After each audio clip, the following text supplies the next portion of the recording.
Before we get into the episode, I have an amazing gift for you that is going to create so much growth in your business. I just recorded an episode where I shared how I grew my business by 657% in 1 year. I shared the exact principles I used. There are 5 of them.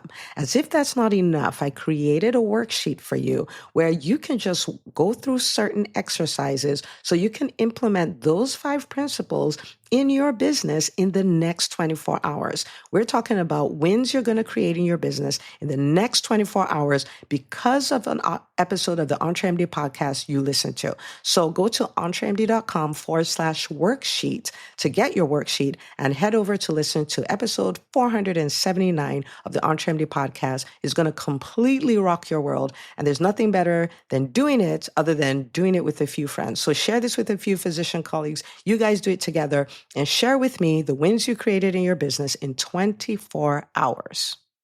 And now for the episode. Many people tell you, in pediatrics, you can't build a 7-figure practice, blah, blah, blah, blah, blah. No, you can't. Last year, we did about 1.7 million, and it's a low-ticket model. You have to understand this. Business is math. Business is an economic sport. Hi, docs. Welcome to the EntreMD podcast, where it's all about helping amazing physicians just like you embrace entrepreneurship so you can have the freedom to live life and practice medicine on your terms. I'm your host, Dr. Una.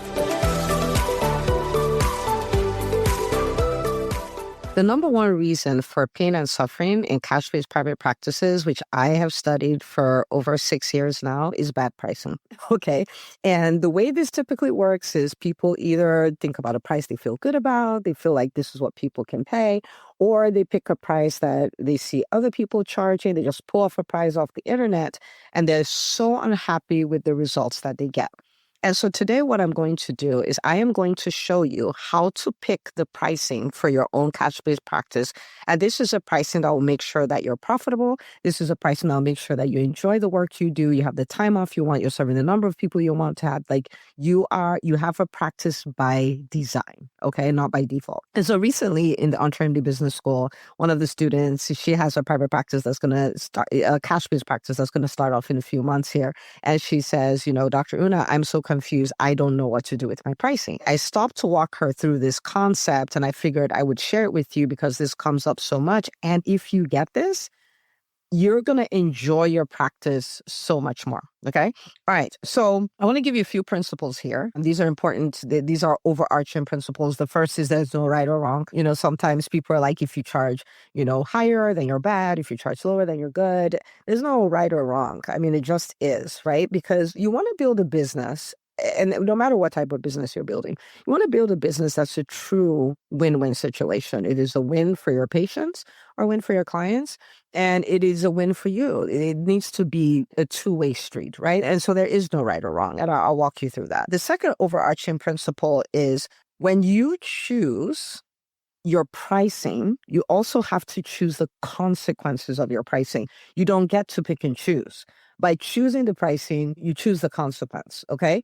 And for instance, if you look at a very broad way of looking at it, and I've talked about this a lot on the EntreMD podcast, there's an episode I did that is the business math, right? And the math needs to math. So for instance, if you choose a higher price, then you also have the luxury of having fewer patients. If you choose a lower price, then you have to have the number of patients you need to get to where you need to get to. Right? Like you don't get to choose. You don't get to choose both, okay? You can choose the pricing and you choose the consequences, right? If you choose a higher pricing, then you also choose the consequences of getting good at selling. Like you're not going to get away with not doing that, okay? All right. And then, the other principle is, and I alluded to this a little bit, is that the prevailing prices are wonderful, but they have to work for you, okay? We work too hard to not have businesses that we love. Okay. We did the whole pre-med thing. We did the high school thing so we could get a good pre-med program. We did pre-med, we did med school, we did residency. Some of you did fellowship. You did all of these things, not to get to a place where then you build a practice that you hate. You want to have a practice that you love. Okay. All right. So let's look at what I call $1 million math. Okay. This is $1 million math for entrepreneurs. Okay. I want you to think of it this way. X plus Y is equal to Z. Okay. Now, X plus Y is equal to Z. Let's take some things here. So X could be how much, what's your monthly membership costs? Okay. So, $60, $100, $150, $200, $500, whatever it is. Okay.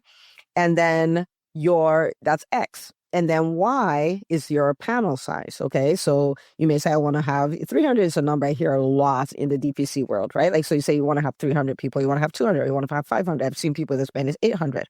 Okay. So you want to have that. And then Z is your revenue. Okay. So X is your membership, your monthly membership, whatever that price is. Y is your panel size. Z is your revenue. So let me give you a few examples, okay? I took some time to do a few examples here. So let's say you're like, what I want to charge is $60 a month, okay? And I want to have 300 people. For these examples, I'll just use 300 people. I want to have 300 people, that's the panel size I want, and that's it. That comes to $18,000 a month, okay? That's what it comes to. And let me give you what it comes to per year. I'm really good at math, but yeah. Okay, so $216,000 a year. So if we go back to you getting to choose, you can choose the panel size and the revenue, and then you have to reverse engineer to get how much your pricing is. Or you can charge the price you want to charge and have the panel size, and you have to be okay with the revenue that comes out on the other side, but you cannot choose all three numbers. So let's say you're not $60 a month, maybe you're $100 a month. Okay. And $100 a month, 300 people, that comes to $30,000 a month or $360,000 a year. Okay. Again, if you wanted to change a number, you get two numbers to play around with, but you don't get to play with all three. If you choose $150 a month, it comes to $45,000 a month or $540,000 a year. Or you choose $300 a month, it comes to $90,000 per month or $1 million a year, $1,080,000. Okay. So you see how, right now, I did this math plain only with the pricing, but you can play with the panel size. You may say, no, I want to keep my pricing the same, but I don't like the revenue, so I want to increase my panel size. Okay. Or I'm fine with the revenue. Some people even said, I'm fine with the revenue because I really want to charge a little, and I'll do 5 locum shifts a month to make up the difference, whatever. The point here is you don't get to choose all three numbers. So this is what I think is a complete disaster when you think about cash-based practices. I've heard people tell me, this is doctors. We're nice. We love people. We want to help people, want to make a difference in the world. So this is what we do. So this doctor says, I want people to have access to care. And so I'm going to charge a little bit. I'm going to charge, $60. That's what I'm going to charge. And then I believe people deserve all the time that they want to, all the time with their doctor that they deserve. So I don't even want to have 300 people. I want to have 200 people. That's about how much I want to do. Now, this comes to less than $200,000 a year before overhead. And the person is also, I want to be financially free. I want to take X number of days off. I want to have this much in the bank and all of that stuff. I'm like, you can't choose all three numbers. You can only choose two numbers, which is a great deal if you think about it, because you have two numbers, 2 out of 3. And that's fair, right? But you can't choose all three. And so if you look at the revenue, and this is a number most doctors will not think about. They'll think about how much they'll charge, think about how many people they want to have. They'll think about the kind of service they want to offer. They'll think of extra services to add on and all. They're not thinking about the revenue. Business is an economic sport. You have to have all three numbers. Okay. So you put all three numbers. This is how much I want to charge. This is what my panel size would be. And this is how much I'm bringing in. Many times when I have people do this math, they're shocked. They're like, that's it? I'm like, yeah, it's math, right? It's math. And there's nothing wrong. If you're like, I only want to bring in 50,000, that's fine. As long as you're choosing to do that. Not that you accidentally at the end of the year, you're like, how come I have 50? Or you feel like there's so hard I could work and I could make more. I'm like, no, with this equation, this is your cap. This is it, right? So if you do the math and you're like, okay, I'm doing 60 a year. I have a panel size of 300. I'm bringing in $216,000 a year, and I don't like the number. Okay. And this is important. Make sure you do your math. If you don't like the revenue number before overhead, because we're not talking profit, this is overhead. Okay. This is revenue overall. If you don't like the number, you have 3 options. Okay. These are the 3 options. And this is just the way it is. Okay. What do you need to do if you don't like your revenue number, your potential revenue? Number 1, you could charge more. Okay? You could charge more. That's one way you can change your revenue number. Number 2, you can have a bigger panel size. Okay? So maybe you're not doing 300, maybe you're doing 350 or doing 400. Again, there's no right or wrong. I'm not telling you what to do. I'm showing you how to think of it. Think of this as informed consent, right? We're giving you all the details you need so you can make an informed decision. Okay. So you can see something on the internet, you can see something somebody else is charging, you can see whatever, but you know how to make an informed decision. Okay. So number one, you can charge more. Number two, you can say, no, I don't want to charge more. I want to see more patients. And you can go ahead and see more patients, right? You can say, okay, I want my panel to be 400, or I want my panel to be whatever that is. Third, you can find a way to like the revenue. These are literally your options. As far as you're talking about making money from the business model you're in, these are the options. That's it. So number one, charge more. Number two, increase your panel size. Number three, if you're like, I don't want to do that, don't want to do that, then find a way to be okay with the number. Find a way to be okay with 216,000. Find a way to go like, maybe I'll make some cuts here, I'll make some cuts there. Maybe I'm going to take a locum shift, whatever. I'm cool either way you want to do it. But just understand, you cannot choose the panel size, the price, and the revenue. You can't. Once you choose the pricing and you choose the panel size, it will choose the revenue for you. And you have to be okay with that number, or you have to play with the numbers. The math has to math. Okay. So this is the way I want you to think about it from today. I want you to be able to make informed decisions. I want you to be able to build a practice that you love. Okay. Now, somebody may say, well, I don't want to charge more. I don't think I could charge more. I'm not confident charging more. That is a skill. The skill of leaning into the value that you offer, because you're like, oh, well, it's just 1 hour visits. Nobody pays for 1 hour visits. People don't pay for 1 hour visits. People pay for results, right? And that results could be whatever happens with their symptoms, depending on the type of medicine that you practice. The results could be that they have access to care. The results could be that, they can get in next day. They have the same doctor. You have to find out what it is that is valuable to your people. So whatever that is, you have to find what that is and lean into it and understand that people pay for it. Now, am I telling you, go charge the mostest because you're a greedy doctor? No, but we live in an economic world. And sometimes you might want to play with stuff. I mean, there are doctors who charge $100,000 a year. There are doctors who charge $200,000 a year. There are health coaches who charge $75,000 a year. Am I telling you to go charge those amounts? No, I'm just trying to help you understand that you thinking people won't pay whatever that is, people will pay them, right? We have in the UntraMD Business School, I have doctors from $100 a month all the way up to $750 for the initial visit, right? And so I just want you to think in those terms. I want you to think in those terms. And so if you're thinking about that, then you want to learn that skill. Okay, I have a podcast episode that is called Ethical Pricing. You want to watch that. You want to check that out, listen to it. I have another one where I talk about falling in love with your offer. So you fall in love with the results that your business creates, right? And which makes it easier to charge and all of that stuff. If you say, no, that's not what I want to do, I want to have more, I want to have a bigger panel size, then the question then becomes, how can I give them top-notch, wonderful care, leveraging a team or leveraging automation or leveraging, like those kind of things, so that I can see more people, but in about the same amount of time and with the same amount of effort, right? And so if you're deciding that's the way I want to go, then that becomes the skill that you need to learn. And so, yes, you can do what needs to be done so that you can build a practice that is profitable. I cannot tell you how many doctors I find are comfortable running businesses that are not profitable. And I'm not talking like they're ramping up or they came on a bad month. I'm talking like this is the whole model. The model is designed not to work. I want to invite you to be the architect of your business. And what architects do is they take something that is an idea and they map it all out on paper. They don't start building and say, oh, where are we going and stuff like that. They don't do that. They map it out all on paper. And when they worked out everything, they worked out the dimensions, they worked out everything, then they come back and then actually build the building. I want you to build your business that way, because if you do that, then you will understand it doesn't matter how hard I work. This is never going to create money. It doesn't matter how hard I work. This is never going to create financial freedom, right? And you have to decide if you want to do that or not. Okay, you have to decide. So don't forget X plus Y is equal to Z, and you only get to pick two numbers. Okay, if you do the math and you don't like the revenue you end up with, you can change your price, you can change your panel size, or you can get okay with the revenue.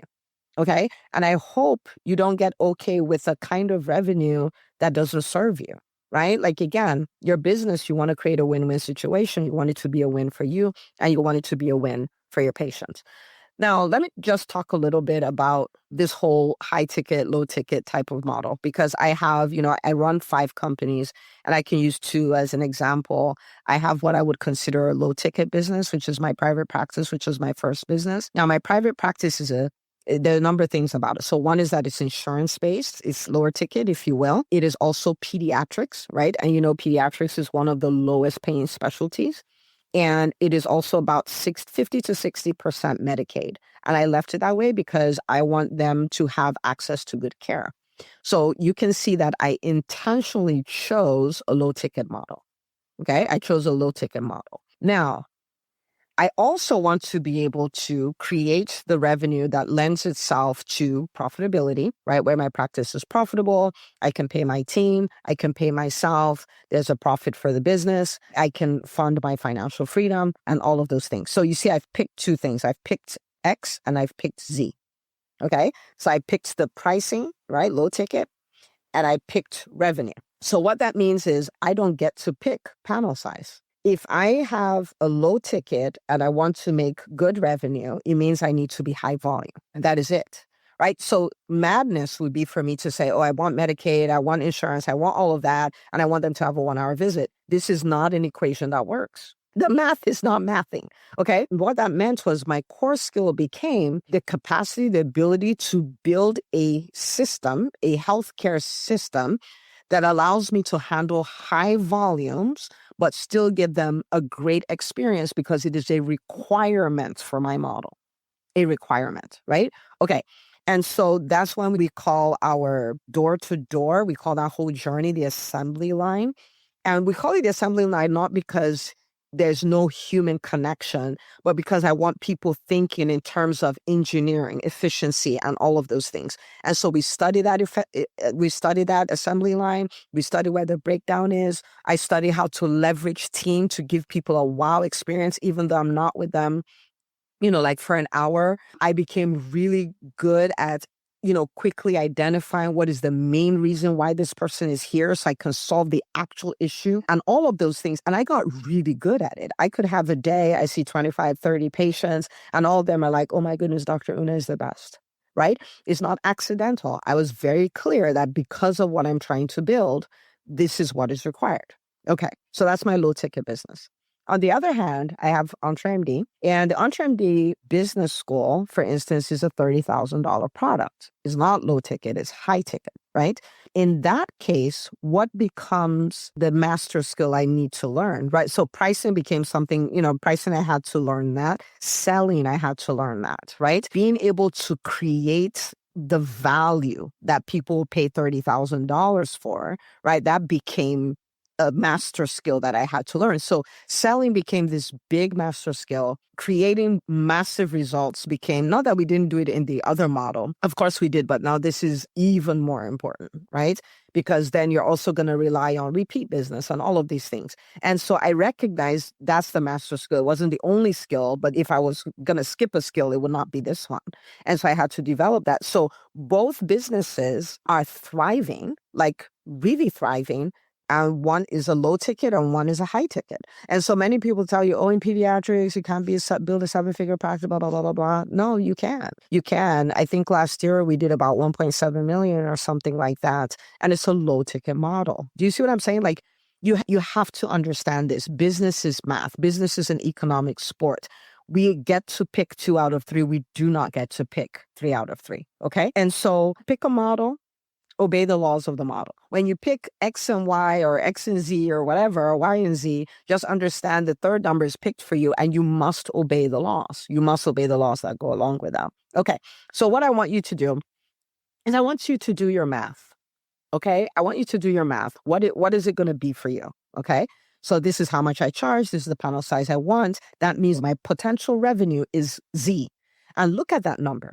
Okay, you have to look at that number. Then, you can extrapolate what's your overhead, 30%, 20%, whatever, before you pay yourself. Like decide and go like, do I want this?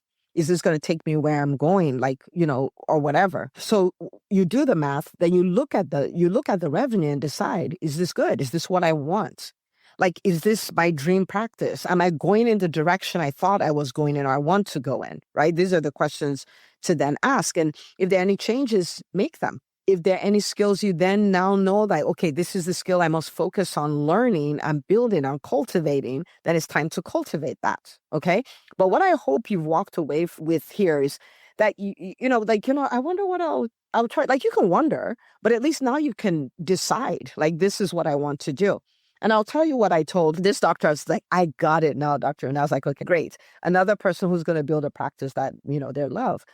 But, in the course of that day, the call I had with the Entrepreneur Business School students, I was speaking with another doctor, and she was asking about, some modifications she wanted to make in her business. And, I started asking questions, and the question was to get to one point, which is where I hope you get to as well. This is something I do with everybody I work with. I'm like, what do you really want? Okay, guys, come on. We did not get to choose what we wanted per se in high school if we were going to go to pre-med. We had to have certain grades, all those things. In pre-med to med, we didn't get to choose. Residency, we didn't get to choose. Residency to fellowship, if we did a fellowship, we didn't get to choose. But now you get to build a business and a life by design. And so when you do your math, you want to ask yourself, is this the life I want? Is this the business I want? The worst thing you can do, well, it's not the absolute worst, but one of the worst things you can do is leave a job because you didn't like it, leave a healthcare system because you didn't like it, leave working with someone else because you didn't like it, and then you create your own business and it's not what you want. This is the time you get to curate what you want. Okay. So I want a really small panel. What you're saying is I want a boutique practice. Okay, great. If you're going to do that and you're going to earn, then you're going to need to charge more. If you're going to need to charge more, then you're going to need to learn how to sell. You're going to need to learn how to position results and all of those things. If you're like, man, I want as many people as possible to have access to care, that I have a bigger panel, I could afford to charge a little less and all of that. You might say, you know what? I have a rich wife or rich husband. I don't even need to do this, right? I just want to break even. Okay, which I'm not a fan of, but, right, just figure out what it is you want and make sure that your pricing, your panel size, your revenue, your skill set development, all of that, they're all working to build what you truly want. With my private practice, I truly wanted to build a health system that could work without me. I'm so grateful that I did it. And so am I serving pediatric patients? Yes. Am I in the office doing it? No. But is it getting done? Yes. The older I get, the more I'm able to give it language. I love to unlock the potential of humans because I'm like, there's treasure in this one. And so for me to be able to do what I do with EntreMD, I'm not working. I'm like having the time of my life. On this podcast, I'm not working. I'm having the time of my life because I know there's so many doctors who are not going to feel intimidated, not going to feel confused. They're not going to go build practices that by design can never work. They're going to build practices that work. They're going to build lives they love. And I'm like, whoa, this is amazing. I talk about this. I had a second location for my private practice.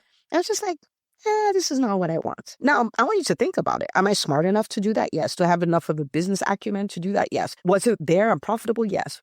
I didn't want it. So I shut it down, right? So I want you to build something that you love.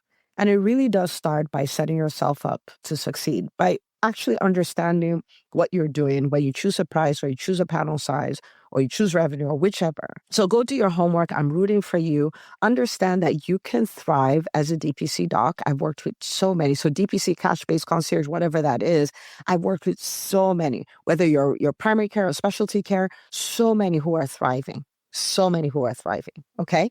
And so I'm rooting for you. All right. Set the expectation that you will win. Do your math and make sure the math is mathing. And on this episode, I want to say pretty please with 72,000 cherries on top, please share this episode with another doc who has a cash-based practice. If you're a part of a community, share it with them, but let them understand the concept. Remember, there's no right or wrong. They get to choose, but at least let them know what they're choosing. Okay. Rooting for you always. I'll see you on the next episode of the EntreMD podcast.